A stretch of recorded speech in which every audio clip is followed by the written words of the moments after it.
ವಿಧಾನಸಭೆಯಲ್ಲಿ ಬಿಜೆಪಿಯವರನ್ನು ಆರ್ಎಸ್ಎಸ್ ಎಂದು ವಾಗ್ದಾಳಿ ನಡೆಸಿದ ಮಾಜಿ ಶಾಸಕ ಕೆ ಶಿವಲಿಂಗೇಗೌಡ ಅವರಿಗೆ ಬಿಜೆಪಿಯ ಮುಖಂಡ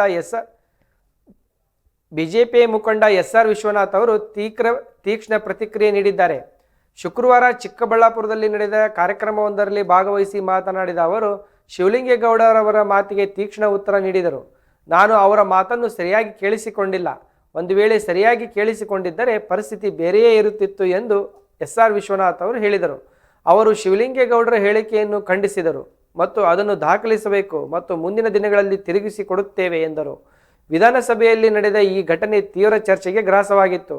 ಶಿವಲಿಂಗೇಗೌಡರ ಈ ಹೇಳಿಕೆಗೆ ಸ್ಪೀಕರ್ ನಗುತ್ತಿರುವುದನ್ನು ಬಿಜೆಪಿ ತೀವ್ರವಾಗಿ ಖಂಡಿಸಿದೆ. ಬಿಜೆಪಿ ಸದಸ್ಯರು ಈ ಬಗ್ಗೆ ಆಕ್ರೋಶ ವ್ಯಕ್ತಪಡಿಸಿದರು ಮತ್ತು ಸ್ಪೀಕರ್ ಅವರ ನಡೆಯನ್ನು ಪ್ರಶ್ನಿಸಿದರು. ರಾಜ್ಯ ರಾಜಕೀಯದಲ್ಲಿ ಈ ಹೇಳಿಕೆಗಳು ಹೊಸ ತಿರುವು ನೀಡುವ ಸಾಧ್ಯತೆ ಇದೆ. ಈ ಬೆಳವಣಿಗೆಯನ್ನು ಗಮನಿಸಿದರೆ ಮುಂಬರುವ ದಿನಗಳಲ್ಲಿ ರಾಜಕೀಯ ವಾತಾವರಣ ಮತ್ತಷ್ಟು ಕಾವೇರುವ ಸಾಧ್ಯತೆ ಇದೆ ಎಂದು ವಿಶ್ಲೇಷಿಸಲಾಗುತ್ತಿದೆ. ಮುಖ್ಯಮಂತ್ರಿ ಕಂಟಿನ್ಯೂ ಆಗಬೇಕು. ಸೊ ಈ ಥರದ್ದು ಅವರ ತಲೆಯಲ್ಲಿ ಬಂದಿರತಕ್ಕಂಥದ್ದು ಇದನ್ನು ನಾವು ಸಹಿಸೋಕ್ಕಾಗೋದಿಲ್ಲ. ನಿನ್ನೆ ನಾವು ಅನ್ಅಫಿಷಿಯಲಿ ಹೇಳಿದ್ದೀವಿ ಶಿವಲಿಂಗೇಗೌಡರಿಗೆ, ನೀನು ಅವ್ರಿಗೇನೋ ಅಂದಾಗ ನಮಗೇನೋ ಅಂದಿತ್ತು ಅಂದರೆ ಅದು ಕತೆ ಬೇರೆ ಇರ್ತಾಯಿತ್ತು ಅಂತೇಳಿ.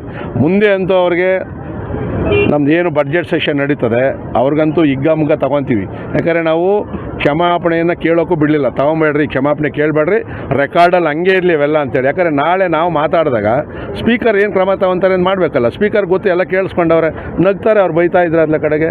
ಸ್ಪೀಕರ್ ಕೂಡ ಒಂದು ಸೈಡು ಇವತ್ತು ಮಾತಾಡಿರ್ತಕ್ಕಂಥದ್ದು ಅಷ್ಟೊಂದು ಸಮಂಜಸ ಅನಿಸಲಿಲ್ಲ. ಅವ್ರಿಬ್ಬರನ್ನೂ ನೋಡ್ಕೊಬೇಕು, ಅವರು ಇಬ್ಬರು ಕೂಡ ಬ್ಯಾಲೆನ್ಸ್ ಮಾಡಬೇಕಾಗ್ತದೆ.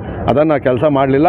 ಶಿವಲಿಂಗೇಗೌಡರಿಗೆ ನಿನ್ನೆಯಿಂದ ಸೋಷಿಯಲ್ ಮೀಡಿಯಾದಲ್ಲಿ ತಾವು ನೋಡಿದ್ದೀರಿ ಎಷ್ಟು ಚೆನ್ನಾಗಿ ಸಂಸ್ಕೃತದಲ್ಲಿ ಜನಗಳು ಅವರಿಗೆ ಚೀಮಾರಿಯನ್ನು ಹಾಕ್ತಾಯಿದ್ದಾರೆ ಅಂತೇಳಿ. ಇದೆಲ್ಲ ಅವರಿಗೆ ಬೇಕಾಗಿರಲಿಲ್ಲ. ಅವರು ಮತ್ತು ಇವತ್ತು ಅವ್ರ ಕ್ಷೇತ್ರದಲ್ಲೂ ಕೂಡ ಪ್ರತಿಭಟನೆಗಳು ಚೀಮಾರಿ ಆಗ್ತಕ್ಕಂಥ ಕೆಲಸವನ್ನು ಮಾಡ್ತಾಯಿದ್ದಾರೆ. ಅದೇನೋ ಊರ ದಾರಿಯಲ್ಲೋಗ ಮಾರಿನ ಒಳಗಡೆ ಬಿಟ್ಕೊಂಡ್ರು ಅಂತೇಳಿ ಇವತ್ತು RSS ಬಗ್ಗೆ ಅವರು ಭಾಳ ಕೇವಲವಾಗಿ ಟೀಕೆ ಮಾಡಿರ್ತಕ್ಕಂಥದ್ದು. ಮುಂದಿನ ದಿನಗಳಲ್ಲಿ ಆ ಪರಿಣಾಮ ಎದುರಿಸ್ತಾರೆ.